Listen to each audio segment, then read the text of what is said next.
1880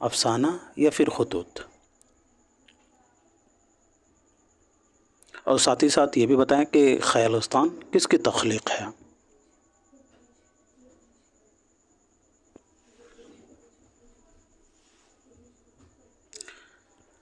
تو اس کا صحیح جواب ہو جائے گا دوستو افسانہ. ٹھیک ہے، خیالستان کا تعلق جو ہے افسانہ سے ہے، اور اس میں جو ہے ٹوٹل جو ہے 17 افسانے شامل ہیں. ٹھیک ہے، اور یہ افسانہ جو ہے خیالستان 1911 عیسوی میں شائع ہوئی ہے. بڑھتے ہیں اگلے سوال کی طرف. آج کا آخری سوال ہے ساتھیوں. پروفیسر آزاد انشا پرداز ہیں، انہیں کسی سہارے کی ضرورت نہیں ہے. یہ قول کس کا ہے؟ مہدی افادی، حیدر بخش حیدری، گیان چندن یا پھر شوکت سبزواری؟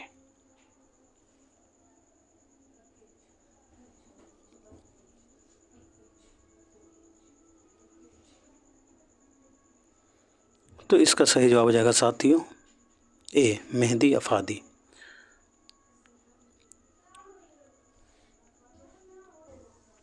پروفیسر مولانا محمد حسین آزاد انشا پرداز ہیں، انہیں کسی سہارے کی ضرورت نہیں ہے، مہدی افادی نے یہ کہا تھا.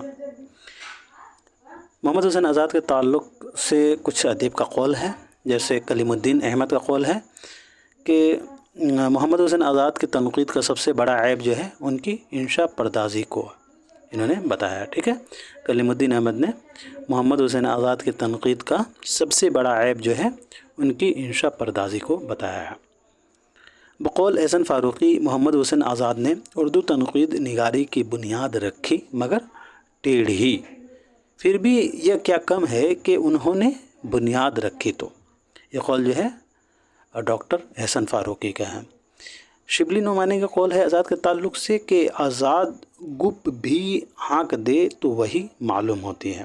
بقول شبلی آزاد گپ بھی ہانک دے تو وہی معلوم ہوتی ہے. بقول رام بابو سکسینہ، محمد حسین آزاد نثر میں شاعری کرتے ہیں اور شاعری کرتے ہوئے نثر لکھتے ہیں. رام بابو سکسینہ کا قول ہے کہ محمد حسین آزاد نثر میں شاعری کرتے ہیں اور شاعری کرتے ہوئے نثر لکھتے ہیں.